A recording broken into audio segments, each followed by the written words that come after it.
Para Science Hall. Your victory is our responsibility. Proper guidance of medical engineering undergraduates.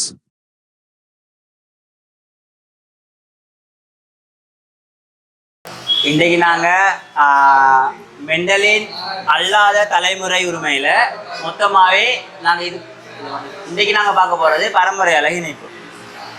பரம்பரை அலகு இணைப்பில் உங்களுக்கு மெயினாக தெரிஞ்சிருக்க வேண்டிய விஷயம் மொத்தம் 4. இந்த 4 விஷயத்துக்குள்ளேயே இந்த 4 தலைப்புக்கு கீழேயும் என்னென்ன விஷயங்கள் தெரியணும் என்றதை நீங்கள் நோட் பண்ணினாலே இந்த பரம்பரை அலகு இணைப்பில் இருக்கிற ஒரு 95% தியரி ஃபுல்லாகவே கவர் ஆகும். அந்த 5% கேள்வி கொஞ்சம் செஞ்சு பார்க்கணும். முதலாக பார்ப்போம். இதில் உங்களுக்கு பரம்பரை அலகு இணைப்பை பற்றி தெரியறதுக்கு உங்களுக்கு சுயாதீன தனிப்படுத்துகை என்னன்னு தெரியணும். அது முதலாவது விஷயம். ரெண்டாவது பரம்பரை அலகு இணைப்பு அதில் வரைவிலக்கணம் உங்களுக்கு தெரியணும். மூணாவது அதுக்குரிய உதாரணம் உங்களுக்கு தெரியணும். நாலாவது நாங்கள் பகுப்பாய்வு பார்ப்போம். அந்த பகுப்பாய்வு பார்க்கக்குள்ள நார்மலாக நாங்கள் ஒரு பேரன் சந்ததியில் இருந்து 2வது ஜெனரேஷன் வரைக்கும் எங்களுக்கு 2வது ஜெனரேஷனில் என்ன எங்களுக்கு உருவாகுது, அதில் பிறப்புரிமை அமைப்பு தோற்ற அமைப்பு என்னென்னு பார்த்துட்டு அடுத்தது நாங்கள் இதில் எங்களுக்கு சோதனை இனங்கலத்தில் வர விளைவை பார்ப்போம். சோதனை இனங்கலத்தல் இதில் வர விளைவுகளை உங்களுக்கு பிறப்புரிமை அமைப்பு தோற்ற அமைப்பு பற்றி தெரிஞ்சிருக்கும். முதலாக பார்ப்போம் சுயாதீன தனிப்படுத்துகை. இப்போ பாருங்க, சுயாதீன தனிப்படுத்துகை என்று சொன்னேன்னா எங்களுக்கு இதுக்குரிய நாங்கள் டெஃபினிஷனை பார்த்தோம்னா மெண்டல்ட குறித்த ஒரு பரம்பரை அலகொன்று எங்களுக்கு பிறப்புரிமை குறித்த ஒரு பரம்பரை அலகொன்று எங்களுக்கு பிறப்புரிமை அடையும் போது புணரிகள உருவாக்கத்தின் போது எங்களுக்கு எதிர்வுகள் சுயாதீனமாக தனிப்படுத்தப்படுதல் தான் நாங்கள் இங்கே சுயாதீன தனிப்படுத்துகை என்ன வேர்டுகளை பார்க்க போகிறோம். அப்படின்னா இப்போ உதாரணத்தை பாருங்க. இப்போ எங்களுக்கு புணரிகள் உருவாக்கக்குள்ள எங்களுக்கு மெயினாக 2 வகையான செயற்பாடுகள் நடக்க போகுது. முதலாவது விஷயம் எங்களுக்கு சுயாதீன தனிப்படுத்துகை. ரெண்டாவது விஷயம் எங்களுக்கு எழுந்தமானமான ஒன்றிணைதல்.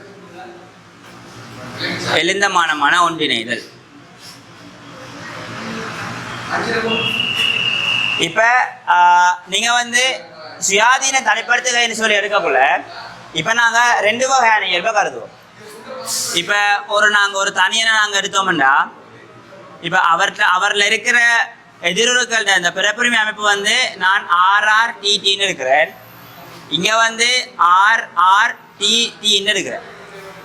அப்போ இவருக்கு எப்படி எங்களுக்கு பிறப்புரிமை அமைப்பு காணப்படும்னா இது எங்களுக்கு தாயிலிருந்து வந்தது, இது எங்களுக்கு தந்தையிலிருந்து வந்ததுன்னா இது எனக்கு R, இது Tயா இருக்கும். எங்களுக்கு தந்தையிலிருந்து வந்தது இது R, இது Tயா இருக்கும். சரிதானே? இப்போ எனக்கு இதிலிருந்து எனக்கு புணரிகள் உருவாக்கப்பட போதோ அப்போ எனக்கு புணரிகள் உருவாக்கப்படக்குள்ள 2 வகையான செயற்பாடுகள் நடக்கும். முதலாவது சுயாதீன தனிப்படுத்துகை. சுயாதீன தனிப்படுத்துகைன்னு சொன்னேன்னா இந்த இருக்கிற எல்லா எதிர்வுகளும் என்ன செய்யுமென்றா அப்படியே உடைஞ்சு உங்களுக்கு ஆர தனியாகவும் டீய தனியாகவும் உருவாக்கும். சரியா? இந்த 4 எதிர்வுகளும் உடைஞ்சு ஆர தனியாகவும் டீய தனியாகவும் உருவாக்கும். இது முதலாவது ஸ்டெப். எங்களுக்கு இன்னுமே ஒரு புணரி உருவாக்கப்படலை. 2வது ஸ்டெப் என்னன்னு சொன்னா எழுந்தமானமான ஒன்றிணைதல். இந்த எழுந்தமானமான ஒன்றிணைதல் என்று சொல்லக்குள்ள எங்களுக்கு புணரிகள் உருவாக்கக்குள்ள நீங்க எத்தனை இயல்புகளை கருதுறீங்களோ அத்தனை இயல்புகளை பிரதிபலிக்கக்கூடிய மாதிரி எங்களுக்கு புணரிகள் எழுந்தமானமாக ஒன்றிணையணும். அப்படின்னு சொன்னா இதுல நான் RRTT. ஸோ இதுல நான் 2 இயல்புகளை தான் கருதி இருக்கேன். நான் இதில் 2 இயல்புகளை கருதி இருக்கிறதால எனக்கு இந்த எழுந்தமானமான ஒன்றிணைதல் வரக்குள்ள எனக்கு இந்த 2 இயல்புகளையும் பிரதிபலிக்கக்கூடிய மாதிரி எழுந்தமானமாக ஒன்றிணைக்கப்பட்டு எனக்கு புணரிகள் உருவாக்கப்படும். அப்படி பார்த்தீங்கன்னு சொன்னால் எனக்கு இதுவும் சேரலாம். அங்கால இந்த ஆறும் இந்த டீம் சேரலாம், இந்த ஆறும் இந்த டீம் சேரலாம். ஸோ RT வரலாம், ஆர் டி வரலாம், அங்கே small R capital T, small R small T வரலாம். சரிதானே?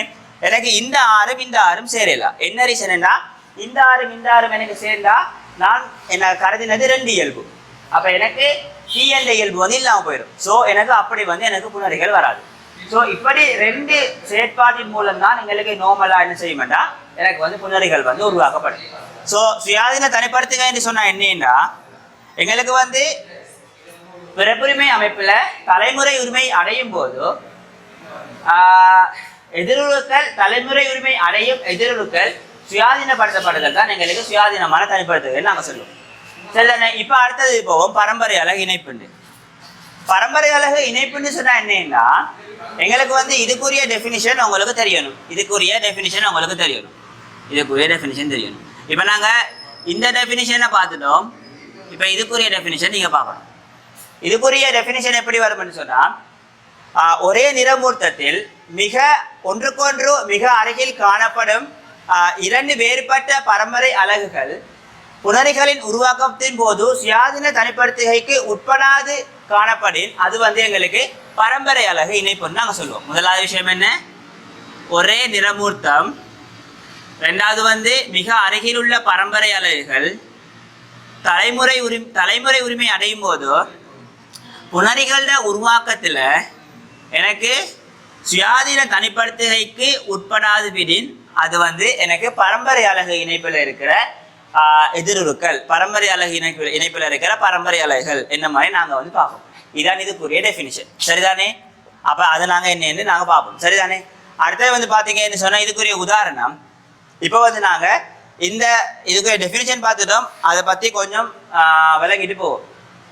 முதலாவது பார்த்தீங்கன்னு சொன்னால் அவங்களுக்கு வந்து விளங்குறதுக்காக இப்போ மெண்டல்ட விதி. இப்போ வந்து மெண்டலின் விதி அப்படின்னா சுயாதீன தனிப்படுத்துகைக்கு உட்பட்டால் அது உங்களுக்கு எப்படி RRTT சொன்னால் அது வந்து உங்களுக்கு எப்படிப்பட்ட புணரிகளை உருவாக்கணும்? Capital R capital T, capital R small T, small R capital T, small R small T. சரிதானே? இப்போ இது வந்து சுயாதீன தனிப்படுத்துகை இல்லைண்டா அப்படின்னா பரம்பரை அலகு இணைப்பில் இருக்குண்டா அதில் மீனிங் வந்து என்னன்னா எங்களுக்கு வந்து இப்படி தானே வரப்போகுது. நாங்கள் இதுக்கே எடுப்போம் RRTTன்னு எடுப்போம். எப்படி இருக்க போகுது? இந்த இருக்கு R, சரியா? இந்த இருக்கு எனக்கு வந்து T, இந்த இருக்கு எனக்கு வந்து R, இந்த இருக்கு எனக்கு வந்து T. சரிதானே? இப்போ எங்களுக்கு நாங்கள் இங்கே டெஃபினிஷனில் வரைவிலக்கணத்துக்குள்ள நாங்கள் பாவித்த வேர்டு என்னன்னு சொன்னால் ஒன்றுக்கொன்று மிக அருகில் இருக்கிற நிறமூர்த்தங்கள் இல்லைன்னா பரம்பரை அலகு. ஒரே நிறமூர்த்தத்தில் இருக்கிற ஒன்றுக்கொன்று மிக அருகில் இருக்கிற பரம்பரை அலகுகள். சரிதானே? இப்போ உதாரணத்துக்கு இருப்போம். எங்களுக்கு வந்து முதலாவது எனக்கு புணரிகள் உருவாக்கப்படக்குள்ள சுயாதீன தனிப்படுத்துகைக்கு போகணும். அப்படின்னு என்ன செய்யணும்னா ஒவ்வொரு எதிர்களும் எங்களுக்கு இங்காலையும் கட் ஆகணும். இப்படி கட்டாகும், இப்படி கட்டாகும், இப்படி கட்டாகும், இப்படி கட்டாகும். சரிதானே? அப்படி கட்டாகுள்ள உங்களுக்கு என்ன செய்ய போகுது? R தனியாக வரும், T தனியாக வரும், இந்த R தனியாக வரும், இந்த D தனியாக வரும். சரிதானே? இதுக்கு ஒரு வீச்சு ஒன்று இருக்கும். சரிதானே? ஒரு குறிப்பிட்ட ஒரு அளவு ஒன்று இருக்கும். அது சரியான அக்யூரேட்டாக இல்லை. நான் சும்மா உங்களுக்கு விளங்குறதுக்காக சொல்கிறேன். ஒரு 2 சென்டிமீட்டர் வச்சுக்கொள்வோம். உதாரணத்துக்கு சென்டிமீட்டர்லாம் எப்படியும் வராது, ஐடியாவுக்கு சொல்கிறேன். சரிதானே? இப்போ பார்த்தீங்கன்னு சொன்னால் இப்போ இங்கே வந்து R இருக்குது, இங்கே வந்து எனக்கு என்ன இருக்குது? எனக்கு வந்து T இருக்குது. ஸோ எனக்கு 2 சென்டிமீட்டர் கேப்லன்னா இங்கே வெட்டுப்படும். ஸோ எனக்கு ஆரும் டீயும் தனியாக வந்துடும். ஆனால் எங்களுக்கு பரம்பரை அலகு இணைப்பில் என்ன நடக்கும் என்று சொன்னால் இந்த டீ வந்து 2 சென்டிமீட்டர் தூரத்தில் இருக்காம நல்லா மிக அருகில் இருக்கும். விளங்குதா? மிக அருகில் இருக்கும். சரிதானே? இப்போ என்ன செய்ய போகுதுன்னு சொன்னால் எங்களுக்கு வந்து அது இந்த 2 சென்டிமீட்டரில் எங்களுக்கு வெட்டிப்பட போகுது. இப்போ சுயாதீன தனிப்படுத்துகை முதலாவது படிமுறையில் அப்படி வெட்டிப்பட்டால் எங்களுக்கு வந்து நார்மலாக எல்லா எதிர்வுகளுமே அந்த குறித்த அளவு தூரத்தில் இருக்கும். அப்படி இருக்கிறதால உங்களுக்கு வந்து சுயாதீன தனிப்படுத்துகைக்கு போகக்குள்ள முதலாவது படிமுறைக்கு போகக்குள்ள என்ன செய்வோம்னு சொன்னால் இது வந்து தனித்தனியாக விளைவாகப்படும். R தனியாக வரும், ஸ்மால் R தனியாக வரும், கேபிட்டல் டி தனியாக வரும், ஸ்மால் டி தனியாக வரும். ஆனால் இப்படி மிக நெருக்கமாக இருக்கிறதுனால உங்களுக்கு என்ன செய்ய போகுதுன்னு சொன்னால் வார எதிர்வுகள் வந்து எப்படி வரப்போகுது? இது ரெண்டும் சேர்ந்து தான் வரப்போகுது. இது வந்து ஆர் டி, இது வந்து ஆர், இது வந்து டி. இப்படி தான் வரப்போகுது. சரியா? எங்களுக்கு ஆரும் டீயும் தனித்தனியாக வராமல், இந்த ஸ்மால் ஆரும் இந்த ஸ்மால் டீயும் தனித்தனியாக வராமல் என்ன செய்ய போகுதுன்னு சொன்னால் இது ரெண்டுமே எங்களுக்கு சேர்ந்த மாதிரி தான் வரப்போகுது. விளங்குது தானே? இப்போ இதை வந்து நாங்கள் இப்படி செய்வோம். இப்போ இதை வந்து நாங்கள் 3 எதிரொடுக்களை பார்ப்போம், 3 பரம்பரை அலைகளை பார்ப்போம். 3 பரம்பரை அலைகள்னு சொன்னால் 3 இயல்புகள். உதாரணத்துக்கு நான் சொல்கிறேன். இப்போ எடுப்போம் ஆர்ஆர் டிடி ஏன்னு எடுப்போம். சரிதானே? இதில் வந்து நான் உங்களுக்கு எடுக்கிறேன், இது வந்து ஆர், இந்த ஆரும் டிஎம் பரம்பரை அலை இணைப்பில் இருக்குன்னு வச்சுக்கொள்ளும். சரியா? இது வந்து உங்களுக்கு ஏ, இது வந்து தாய். இது வந்து பார்த்தீங்கன்னு சொன்னால் ஸ்மால் ஆர் ஸ்மால் டி, இது வந்து ஸ்மால் ஏ. சரியா? இப்போ இந்த ஏ வந்து எங்களுக்கு வந்து ஒரு குறித்த அளவு தூரத்தில் இருக்கு, இந்த ஆரும் டியும் எங்களுக்கு பரம்பரை அலகு இணைப்பில் இருக்குன்னு நாங்கள் வச்சுக்கொள்ளும். அப்படியே நீங்கள் எடுத்தீங்கன்னு சொன்னால் என்ன நடக்க போகுதுன்னா, இப்போ இப்படி பார்ப்போமே, இது வந்து தாய், இது வந்து தந்தை. இப்போ முதலாவது பாருங்க, எனக்கு வந்து இப்போ புணரிகள் வந்து உருவாக்கப்பட போகுது. புணரிகள் வந்து உருவாக்கப்படக்குள்ள முதலாவது ஸ்டெப் வந்து சுயாதீன தனிப்படுத்துகை. ஸோ எனக்கு முதலாவது ஸ்டெப் வந்து சுயாதீன தனிப்படுத்துகைன்றதுனால எனக்கு என்ன செய்ய போகுதுன்னா ஒரு இடத்துல உடைய போகுது. இது வந்து உடைய போகுது, இதுக்கிட்ட உடையக்குள்ள எங்களுக்கு வந்து ஆரும் டீயும் இணைப்பில் இருக்கு, அதாவது மிக அருகில் இருக்கு. ஸோ உங்களுக்கு ஆரும் டீயும் தனித்தனியாக வராது. விளங்குதா? அது எப்படி வரப்போகுது உங்களுக்கு புணரி? இந்த ஆரும் டீயும் உண்டா வரும், அடுத்தது வந்து ஏ தனியாக வரும், பிறகு வந்து இந்த ஆரும் டீயும் வரும், பிறகு வந்து இந்த ஏ வரும். சரிதானே? இது வந்து முதலாவது படிமுறை. ரெண்டாவது படிமுறை என்ன? எழுந்தமானமான ஒன்றிணைதல். எழுந்தமானமான ஒன்றிணைதல் சொன்னா என்ன? தனியாக நாங்கள் எத்தனை இயல்பை கருதி இருக்கோமோ அத்தனை இயல்பையும் காட்டக்கூடிய மாதிரி எனக்கு வந்து புணரிகள் வந்து உருவாக்கப்படுதல். ஸோ இந்த இடத்துல நான் வந்து 3 இயல்புகளை கருதி இருக்கேன், ஆர் டி ஏ என்று. ஸோ எனக்கு புணரில வந்து இந்த 3 இயல்புகளையும் வெளிக்காட்டுற மாதிரி எனக்கு என்ன செய்யணும்னா ஒரு எதிரொரு வரணும். அது வந்து எழுந்தமானமா யாரோடையும் சேரலாம். அப்படி பார்க்கக்குள்ள இந்த ஆரும் டியும் ஏயும் வரணும், ஆனால் எழுந்தமானமா யாரோடையும் சேரலாம். ஸோ ஆர்டி ஏ வரப்போதும், அங்கே வந்து ஆர்டி இந்த ஏ வரப்போதும். சரியா? பிறகு வந்து பார்த்தீங்கன்னு சொன்னால் ஆரும் டியும் இந்த ஏயும் வரப்போதும். பிறகு பார்த்தீங்கன்னு சொன்னால் ஆரும் டியும் இந்த ஏ வரப்போதும். இப்படி 4 வகையான எதிரொடுக்கள் தான் உங்களுக்கு என்னத்தில் வருது, எங்களுக்கு பரம்பரை அலகு இணைப்பினால இப்படி 4 வகையான புணரிகள் தான் உங்களுக்கு வந்து உருவாக்கப்படுது. இப்போ இதை உங்களுக்கு இன்னும் விளங்குறதுக்கு நாங்கள் என்ன செய்வோம்டா, இதை வந்து நாங்கள் ஒரு நார்மலான ஒரு மென்டல் விதிப்படி பார்ப்போம். சரியா? அதே இதை எடுங்களேன், ஆர்ஆர் டிடி ஏஏ பார்த்தீங்கன்னா இப்போ வந்து 3மே இணைப்பில் இல்லைன்னு நாங்கள் எடுத்துக்கொள்வோம். 3மே இணைப்பில் இல்லைன்னு சொன்னால் சாதாரணமான மென்டல் விதி. சரிதானே? அப்போ இதில் வந்து ஆர், இதில் வந்து டி, இதில் வந்து ஏ, இதில் வந்து ஆர், இதில் வந்து டி, இதில் வந்து ஏ. சரியா? அதில் வந்து ஆர், இதில் வந்து டி, இதில் வந்து இதில் வந்து ஆர், இதில் வந்து டி. இப்போ என்ன செய்யும்னா முதலாவது இது சுயாதீனமான தனிப்படுத்துகை. ஒரு புணரி வந்து உருவாக்கப்படுறதுக்கு மிக முதலாவது ஸ்டெப். அப்போ இதில் உடையும், இதில் உடையும், இதில் உடையும், இதில் உடையும். ஸோ உங்களுக்கு முதலாவது விதிப்படி ஆர் வரும், டி வரும், ஏ வரும், ஆர் வரும், அங்கே வந்து டி வரும், அங்கே வந்து ஏ வரும். இப்போ ரெண்டாவது படிமுறை. சரியா? முதலாவது படிமுறையில் உங்களுக்கு வந்து ஆரும் டியும் ஏயும் வந்துட்டு, அங்கே வந்து ஸ்மால் ஆரும் ஸ்மால் டியும் ஸ்மால் ஏயும் வந்துட்டு. இப்போ ரெண்டாவது படிமுறை, அதாவது எழுந்தமானமான ஒன்றிணைதல். இதில் பார்த்தீங்கன்னு சொன்னால் நான் உங்களுக்கு முதல் சொன்ன மாதிரி எங்களுக்கு 3 இயல்புகளையுமே உங்களுக்கு பிரதிபலிக்கக்கூடிய மாதிரி என்ன வரணும், எனக்கு புணரிகள் வந்து வரணும். இது 3 இயல்புகளையுமே பிரதிபலிக்கக்கூடிய மாதிரி. ஸோ நான் என்ன செய்யலாம்னா முதலாவது இந்த ஆரையும் டீயையும் வச்சுக்கொண்டு எழுதுறேன். ஆர்டி இந்த ஏ என்றே போடுவோம். பிறகு வந்து ஆர்டி ஸ்மால் ஏ. பிறகு வந்து டீயை வச்சுக்கொள்ளுங்க. R small T A, R small T small A. அடுத்தது வந்து பாருங்க ஆர் கேபிட்டல் டி ஏ. ஏன்னா எல்லா வகையான புணரிகளும் எங்களுக்கு இருக்குது தானே. ஆரும் இருக்குது, டியும் இருக்குது, டியும் இருக்குது, ஸ்மாலும் இருக்குது. அப்போ நீங்கள் மாற்றி மாற்றி எழுதலாம். பிறகு வந்து ஆர்டி ஏ ஸ்மால் ஏ. பிறகு வந்து ஆர்டி ஏ. பிறகு வந்து ஆர்டி ஏ. பிறகு வந்து ஆர்டி ஏ. சரியா? அடுத்தது வந்து நீங்கள் என்ன எழுதலாம்னு சொன்னால் 4 நாள் மெட்டு ஆர்டி ஏ சரி, ஆர்டி ஏ சரி, ஆர்டி ஏ சரி. பிறகு வந்து டீயை மாற்றி டீயை மாற்றி ஆர்டி ஏ சரி, ஆர்டி ஏ சரி. பிறகு வந்து ஏயை மாற்றி ஆர்டி ஏ சரி. பிறகு வந்து ஆர்டி ஏ சரி, ஆர்டி ஏ சரி. சரிதானே? இப்படி எங்களுக்கு மெண்டல்ட விதிப்படி மொத்தம் இது ஒரு புணரி, இது ஒரு புணரி, இது ஒரு புணரி, இது ஒரு புணரி, 2 3 4 மொத்தம் எங்களுக்கு 8 புணரி வரணும். மெண்டலின் விதிப்படி உங்களுக்கு 8 புணரிகள் வரணும். சரிதானே? ஆனால் பரம்பரை அலகு இணைப்புல இந்த ஆறும் டீயும் இருக்கிறதுனால உங்களுக்கு வாரது மொத்தம் 4 வகையான புணரிகள். சரிதானே? இதுதான் விஷயம். இப்போ எங்களுக்கு எங்களுக்கு சிலபஸ்ல வந்து இதுகள் இல்லை. இது வந்து நான் உங்களுக்கு விளங்குறதுக்காக தான் சொன்னேன்.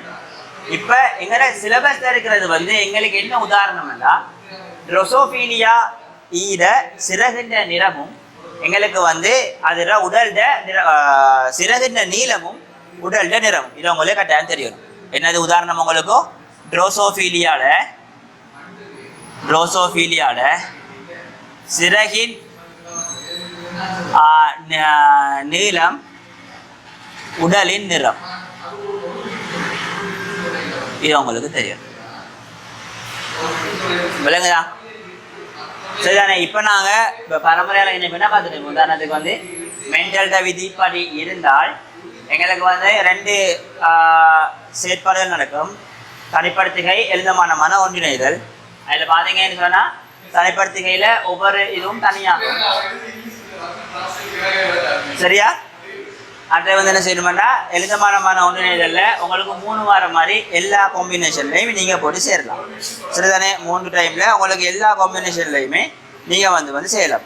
சரிதானே? இதை பாருங்க ஆர்டிஏ ஆர்டிஏ ஆர்டிஏ இது வரப்போகுது. இப்போ நாங்கள் வந்து என்ன செஞ்சிருக்கோம் அப்படின்னு சொன்னால் பரம்பரை அலகு இணைப்பில் இருந்தால் ஆர்எம்டியும் இருக்குது, இங்கே உடையுது, இங்கே உடையுது.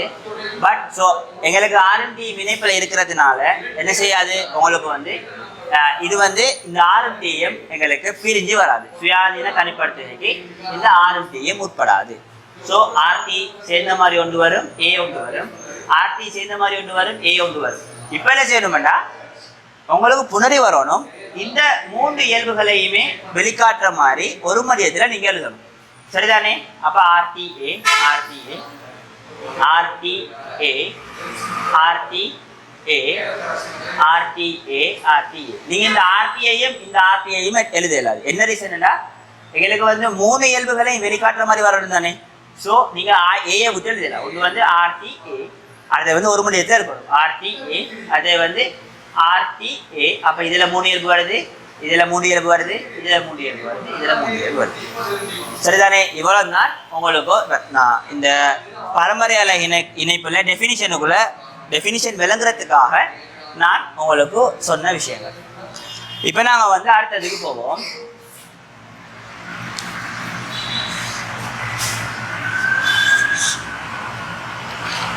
அடுத்தது பாருங்க. இப்போ உங்களுக்கு உண்மைக்குமே என்ன தெரிஞ்சிருக்கணும்னு சொன்னால் நாங்கள் வந்து பகுப்பாய்வுக்கு போகிறோம். இப்போ முதலாவது வந்து சுயாதீன தனிப்படுத்துங்க உங்களுக்கு என்னென்னு தெரியணும் டெஃபினிஷன் சொல்லிட்டேன். பரம்பரை அலகு என்னென்னு தெரியணும் டெஃபினிஷன் சொல்லி விளங்கப்படுத்திட்டேன். உதாரணம் உங்களுக்கு என்னென்னு தெரியணும் ட்ரோசோஃபிலியாட சிறகிற நீளம் உடல்ட நிறம்.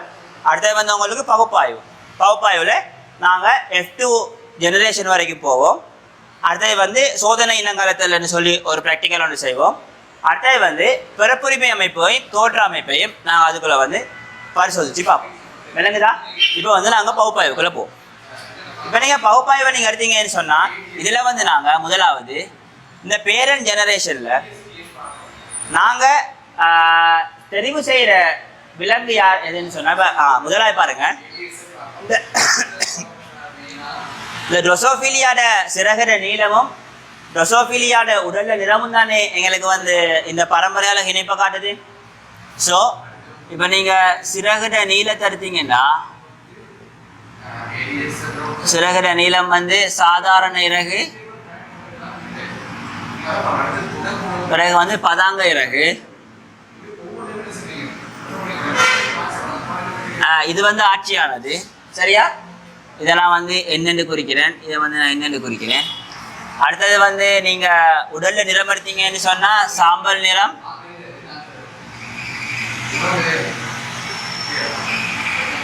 பிறகு வந்து கருமை நிறம், அது வந்து எங்களுக்கு கேபிட்டல் ஜி, அங்கே வந்து ஸ்மால் ஜி. சரியா? சாம்பல் நிறம் வந்து ஆட்சி, இங்கே வந்து சாதாரண நிறம் வந்து ஆட்சி. முதலாவது பாருங்க பேரண்ட் ஜெனரேஷன். சரியா? இந்த பேரண்ட் ஜெனரேஷன்ல நாங்க என்னத்தை யூஸ் பண்ணுவோம்னா தூய வழி சாம்பல் நிற இறகு, சாம்பல் நிற உடல், சாதாரண இறகு. அதே மாதிரி தூய வழி, சரியா, கருமை நிற உடல், பதாங்க இறகு. சரியா? பார்த்தீங்கன்னா சாம்பல் நிறம் சொல்லக்குள்ள தூய நிறம் GGNN, இதில் வரப்போதோ உங்களுக்கு வந்து GGNN. சரியா? தூய வழி பதாங்க இறகுல உங்களுக்கு GGNN வரப்போகுது. சரிதானே? இவ முதலாவது பாருங்க. இப்ப இவர் இதுல பார்த்தோம்னா எங்களுக்கு இது ரெண்டுமே பரம்பரை அழகு இணைப்பு, அதாவது மிக அருகில காணப்படுறாங்க. அப்ப இது வந்து ஜி என்று இருக்கும், இது வந்து என்ன என்று இருக்கும், இது வந்து ஜி என்று இருக்கும், இது வந்து என்ன என்று இருக்கும். சரியா? இதை பார்த்தீங்கன்னா இது வந்து ஜி என்று இருக்கும், இது வந்து என்ன இருக்கும், இது வந்து ஜி என்று இருக்கும், இது வந்து என்ன இருக்கும். சரிதானே? முதலாவது பாருங்க, மெண்டல்ட விதிப்படி இது வந்து தனிப்படுத்தப்பட்டால், சரியா, மெண்டல்ட விதிப்படி இது வந்து தனிப்படுத்தப்பட்டால் என்ன செய்யணும், முதலாவதுல இதுல வந்து உடையும்.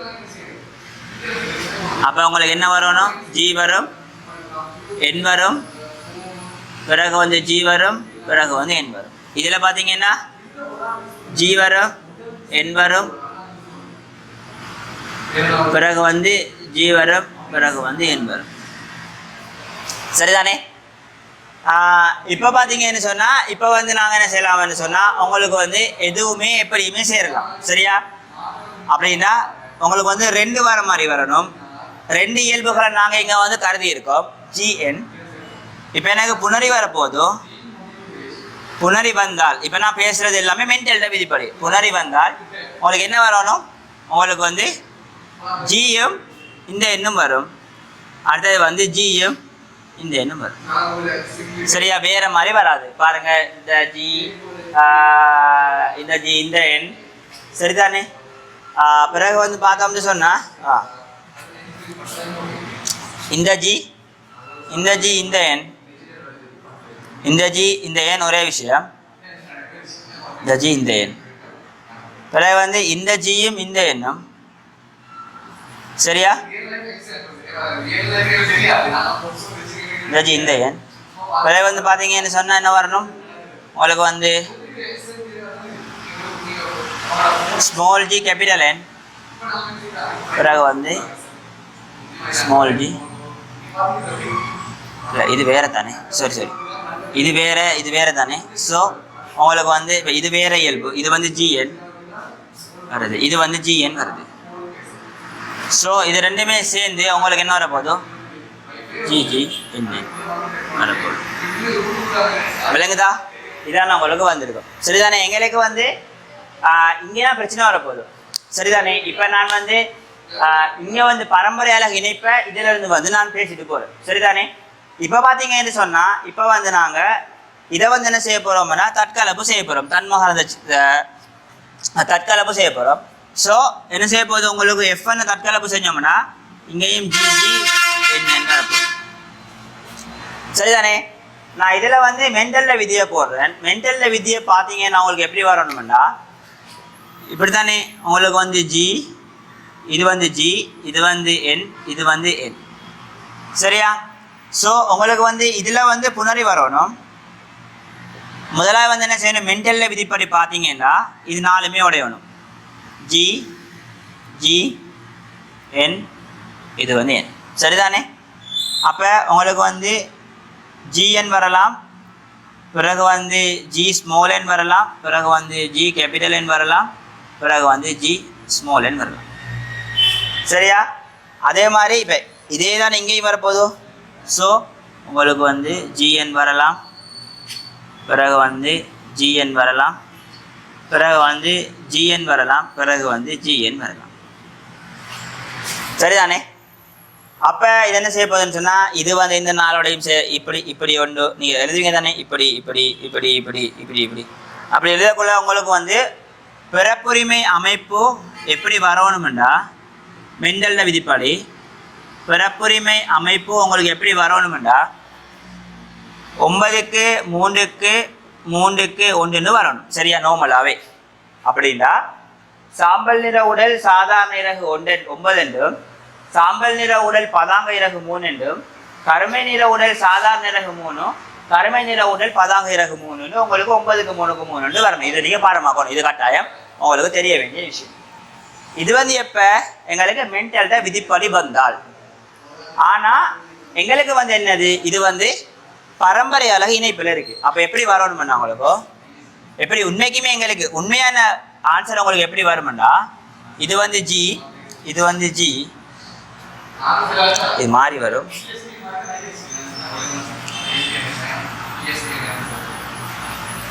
சரியா, இது வந்து ஜி, இது வந்து என், இது அதாவது இப்படி தானே ஜிஜிஎன்என், ஜிஜிஎன்என்.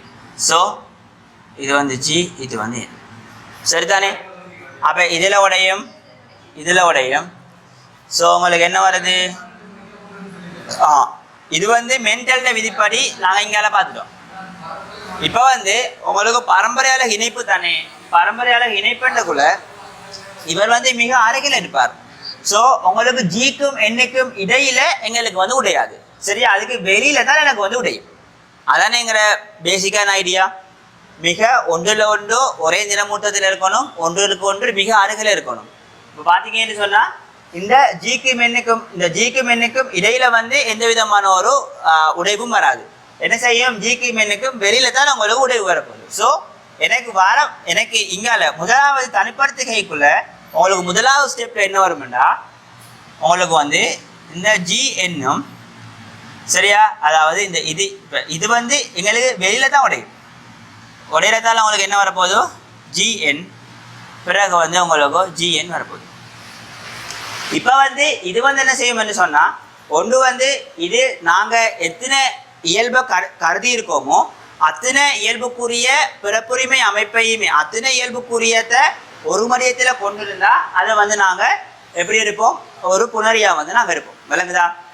இப்போ உதாரணத்துக்கு பார்த்தீங்கன்னு சொன்னால் இது வந்து ஜி, நாங்கள் வந்து இங்கே ஜிஎன்என். ஸோ இங்கே நாங்கள் வந்து 2 இயல்புகளை கருத்தில் எடுக்கிறோம். அப்போ எங்களுக்கு 2 இயல்புகளை நாங்கள் கருத்தில் எடுக்கிறோம். அப்போ உங்களுக்கு பார்த்தீங்கன்னா இந்த ஜிஎம்என்னு வந்துட்டு. ஸோ உங்களுக்கு இவரே எப்படி வந்துடுவார், புணரியாக வந்துடுவார், விளங்குதா.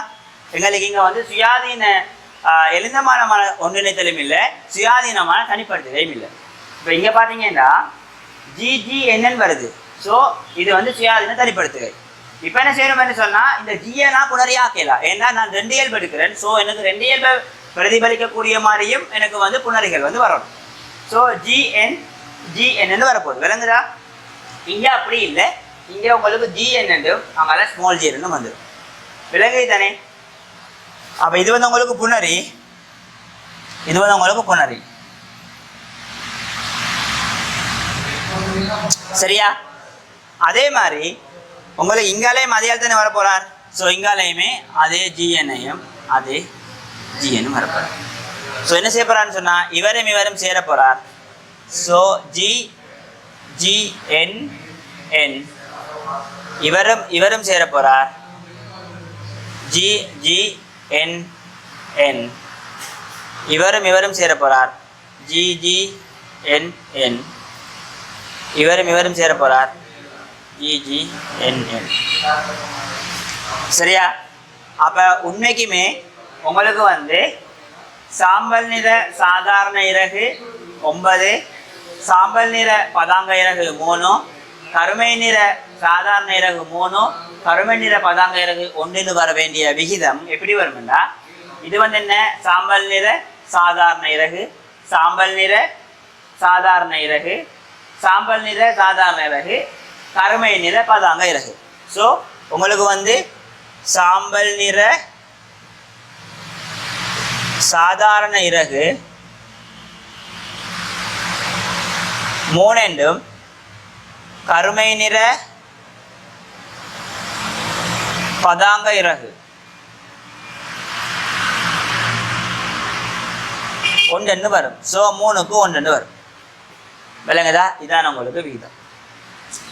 அப்ப பரம்பரை அலகு இணைப்புல இருக்கிறதுனால எங்களுக்கு வந்து சாம்பல் நிற சாதாரண இறகு, கருமை நிற பதாங்க இறகு 3க்கு 1 விதத்துல வருது. சரியா? மெண்டல் அமைப்புல இருந்திருந்தால் உங்களுக்கு 9க்கு 3க்கு 3க்கு 1 வந்திருக்கும். விளங்குதா? அப்ப எங்களுக்கு முதலாவது விஷயம் சரி. சரிதானே? அப்ப நாங்க மெண்டல்ல விதி பார்த்தோம். அப்ப இந்த F2 பாருங்க, இதுல வந்து உடையவன் உண்மைக்குமே சுயாதீன தனிப்படுத்துகை தனித்தனியா வரணும், இப்படி எங்களுக்கு உருவாக்கப்படணும். பிறகு வந்து பாத்தீங்கன்னு சொன்னா இதை வந்து பாத்தீங்கன்னு சொன்னா இந்த G இதுல வந்து உடையவனும் இப்படி வரணும். உங்களுக்கு வந்து மெண்டல்ல விதிப்படி போயிருந்தால் பிறப்பின் அமைப்பு 9க்கு 3க்கு 3க்கு 1 வந்திருக்கணும்.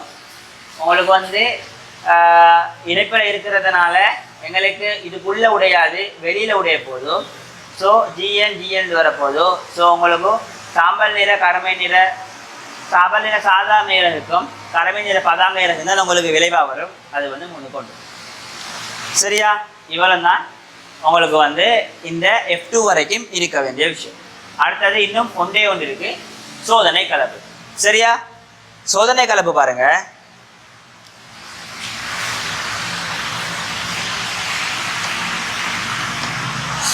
சோதனை கலப்பு நாங்கள் யாருக்கு செய்கிறோம் என்று சொன்னால், முதலாவது ஜெனரேஷனில் வராளுக்கு, அப்படி இல்லாட்டிக்கு GGNNக்கு நாங்கள் சோதனை கலப்பு செய்கிறோம். சோதனை கலப்புன்னா என்னன்னு தெரியும் தானே? சோதனை கலப்புன்னு சொன்னால் தோற்ற அமைப்பு அறியப்பட்ட பிறப்புரிமை அமைப்பு அறியப்படாத ஒரு தனியண்ட பிறப்புரிமை அமைப்பை கண்டுபிடிக்கிறதுக்காக என்ன செய்வோம் என்று சொன்னால், நாங்கள் கருத்தில் இருக்கிற இயல்புகளில் தூய வழியில் இருக்கிற பின்னடைவான விலங்கை வந்து பயன்படுத்துவோம். ஸோ இந்த இடத்துல நாங்கள் வந்து கருதப்படுற இயல்பு என்ன? சாம்பல் நிற உடல் சாதாரண இறகு. சாம்பல் நிற உடல்ல பின்னடைவானதை நாங்கள் தூய வழி பின்னடைவானதை பயன்படுத்துவோம். ஸோ தூய வழி பின்னடைவானது சொன்னால் GG. சாதாரண இறகுக்கு வந்து தூய வழி பின்னடைவானதுன்னு சொன்னால் ஸ்மால் n. இதை வந்து நாங்கள் பயன்படுத்துவோம். முதலாவது பாருங்க, மென்டல்ட விதிப்படி இது வந்திருந்தா, இது வந்து மென்டல்ட விதிப்படி வந்திருந்தா எப்படி வந்திருக்கணும்? இது வந்து G, இது வந்து GNN. ஸோ உங்களுக்கு வந்து GN என்ற புணரி, G ஸ்மால் என்ற புணரி, G கேபிட்டல் என்ற புணரி, G ஸ்மால் என்ற புணரி. இதில் வந்து உங்களுக்கு GN வரப்போகுது. விளங்குதா? ஸோ இதை பார்த்தீங்கன்னு சொன்னால் உங்களுக்கு வந்து இவர் வந்து சேர போகிறார். ஸோ நான் இதை இப்படி போடுறேன். GN, G small n, capital N, small n. இது வந்து GN நீங்கள் எழுதுனீங்கன்னா GGNN, GGNN, GGNN, GGNN. அப்படின்னா மெண்டல்ல விதிப்படி இது நடந்து கொண்டிருந்தால் உங்களுக்கு வந்து கருமை நிற உடல் சாம்பல் நிற உடல் சாதாரண இறகு 1, சாம்பல் நிற உடல் கருமை நிற இறகு 1, கருமை நிற உடல் சாதாரண இறகு 1, கருமை நிற உடல் பதாங்க இறகு 1ன்னு வந்திருக்கணும். விளங்குதா? இப்படி வந்திருக்கணும். 1 1 1 1 இப்படி உங்களுக்கு வந்திருக்கணும். விளங்குதா? ஆனால் உங்களுக்கு வந்து அப்படி வராது. சரியா? இப்போ நாங்கள் இதுக்கு போவோம். இப்போ வந்து இது வந்து இணைப்பில் இருக்குன்னு பார்ப்போம். இணைப்பில் இருக்குன்னா என்ன? இது வந்து ஜி, இது வந்து என், இது வந்து ஜி,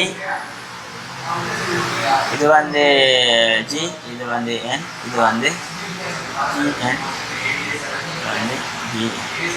ஸோ இணைப்பில் இருக்குன்னு சொன்னால் உங்களுக்கு வந்து இதுக்குள்ளே உடையாமல் வெளியில் தான் உடையும்.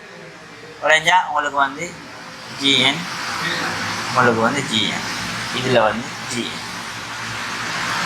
சரியா? இவ்வளோ தான் உங்களுக்கு உருவாக்கப்படும். ஸோ இவரோட சேருவார் ஜிஜி என்ன, இவரோட இவரோட சேருவார். ஸோ உங்களுக்கு வந்து இணைப்பில் இருக்கிறதுனால உங்களுக்கு விளைவு எப்படி வருதுன்னா, சாம்பல் நிற உடல் சாதாரண இறகு, கருமை நிற உடல் பதாங்க இறகு. விளங்குதா? ஸோ உங்களுக்கு மெண்டல்ட விதிப்படி இருந்திருக்கணுமெண்டா எங்களுக்கு வந்து நாங்கள் சோதனை கலப்பு பிறப்பாக்கம் செஞ்சா பிறகு உங்களுக்கு சாம்பல் நிற சாதாரண இறகு, சாம்பல் நிற கருமை இறகு, கருமை நிற சாதாரண இறகு, கருமை நிற பதாங்க இறகு வந்து ஒன்று வர வேண்டியது உங்களுக்கு எப்படி வந்திருக்குன்னா, சாம்பல் நிற சாதாரண இறகு, கருமை நிற பதாங்க இறகு ஒன்று வந்திருக்கும். அப்போ இது வந்து எங்களுக்கு இணைப்பில் இருக்குது. என்று இது வந்து எங்களுக்கு பரம்பரை அழகு இணைப்பில் இருக்குது. ஸோ நீங்கள் வந்து இப்போ சோதனை காலத்திலையும் பார்த்துட்டோம். முதலாவது நாங்கள் என்னதை பார்த்தோம்? பரம்பரை அழகு இணைப்புன்னு சொன்னால் சுயாதீன தனிப்படுத்துகைன்னு சொன்னால் அதுக்குரிய டெஃபினிஷன் உங்களுக்கு தெரியணும். ரெண்டாவது வந்து பரம்பரை அழகு இணைப்புன்னு சொன்னால் அதுக்குரிய டெஃபினிஷன் உங்களுக்கு தெரியணும். எங்களுக்கு வந்து புனலைகள் உருவாக்கப்படக்குள்ள சுயாதீன தனிப்படுத்துகை, அதுக்கு பிறகு எளிதமான ஒன்றிணைதல் நடக்க போகுது. அதே வந்து நாங்கள் பகுப்பாய்வில் வந்து உதாரணம் உங்களுக்கு தெரியணும். ட்ரோசோபீலியாட சிறகிட நீளம், உடல்ல நிறம், ஆட்சியான இயல்பு என்ன, பின்னடைவான இயல்பு என்னன்னு உங்களுக்கு தெரியும். அடுத்தது வந்து நாங்கள் வந்து பகுப்பாய்வில் F2ல பிறப்புரிமை அமைப்பு என்ன, தோற்ற அமைப்பு என்னன்னு பார்க்குறோம். சோதனை காலத்தில் பிறப்புரிமை அமைப்பு என்ன, தோற்ற அமைப்பு என்னன்னு பார்க்குறோம். பிறகு வந்து அதை நாங்கள் என்ன செய்ய போகிறோம்னா இதில் வந்து ஒப்பிட போகிறோம். இதுதான் விஷயம்.